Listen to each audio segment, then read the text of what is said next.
Hi friends, ருசியான சுண்டக்காய் சாம்பார் செய்யலாம் வாங்க. ஒரு குக்கர் எடுத்துக்கலாம்.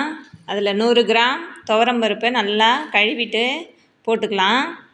3 தக்காளி கீரி போட்டுக்கலாம். 10 பல் பூண்டு போட்டுக்கலாம்.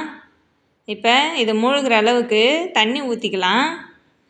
நான் ஒரு 300 கிராம் 400 கிராம் தண்ணி ஊற்றிக்கலாம். அப்போ தான் அந்த பருப்பு வேகும். இப்போ 1 ஸ்பூன் மஞ்சத்தூள் போட்டுக்கலாம். போட்டு நல்லா வேக வச்சுக்கலாம். அதுக்குள்ளே ஒரு கடாயில் 2 டேபிள் ஸ்பூன் எண்ணெய் ஊற்றிக்கலாம். 1 ஸ்பூன் கடுகு, 1/4 ஸ்பூன் ஜீரகம். இது பொரிஞ்சதுக்கப்புறம் 2 வெங்காயம் நீல வாக்கில் கட் பண்ணி போட்டு வதக்கிக்கலாம்.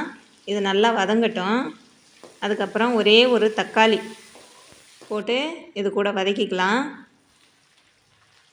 பருப்புலேயும் தக்காளி போட்டிருக்கோம், அதனால் இது ஒரு தக்காளி போதும்.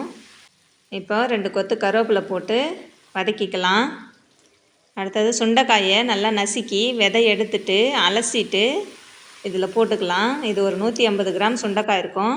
நல்லா பச்சை வாசனை போகிற அளவுக்கு வதக்கிட்டு 1 ஸ்பூனு சாம்பார் பொடி, 1 ஸ்பூனு குழம்பு மிளகாத்தூள் போட்டு கொஞ்சமாக பெருங்காயத்தூள் சேர்த்துக்கலாம். இப்போ பெருங்காயத்தூள் சேர்த்து 2 வதக்கிக்கலாம்.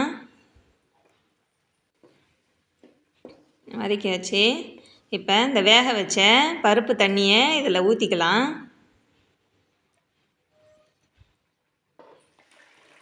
இப்போ ஊற்றியாச்சு. இப்போது 2 கிண்டிடலாம். இப்போ இது கெட்டியாக இருக்குது. இப்போ இது கூட கொஞ்சம் தண்ணி சேர்த்துக்கலாம்.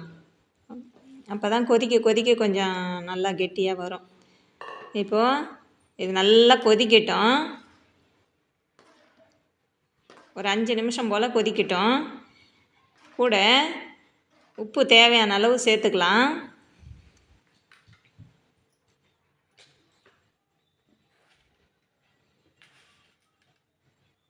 இப்போ கொஞ்சமாக உப்பு சேர்த்துக்கலாம். இப்போ நல்லா கொதிக்கட்டும். ஒரு 5 நிமிஷம் கொதிக்க பார்த்து அதுக்கப்புறம் என்ன செய்யணும்னு சொல்கிறேன். இப்போது ஒரு நெல்லிக்காய் அளவு புளி தண்ணி ஊற்றிக்கலாம். இப்போ 5 நிமிஷம் கொதிக்கட்டும் மறுபடியும். இப்போ நல்லா கொதிச்சிருச்சு பாருங்கள். இப்போ இந்த ஸ்டேஜில் கடைசியாக கொத்தமல்லி இலை தூவி ஸ்டவ் ஆஃப் பண்ணிக்கலாம். அவ்வளோதாங்க, சூப்பரான சுண்டக்காய் சாம்பார் ரெடி ஆயிடுச்சு. இந்த வீடியோ பிடிச்சிருந்தா லைக் பண்ணுங்கள், சப்ஸ்கிரைப் பண்ணிக்கோங்க, உங்கள் ஃப்ரெண்டுங்களுக்கெல்லாம் ஷேர் பண்ணுங்கள். தேங்க்யூ.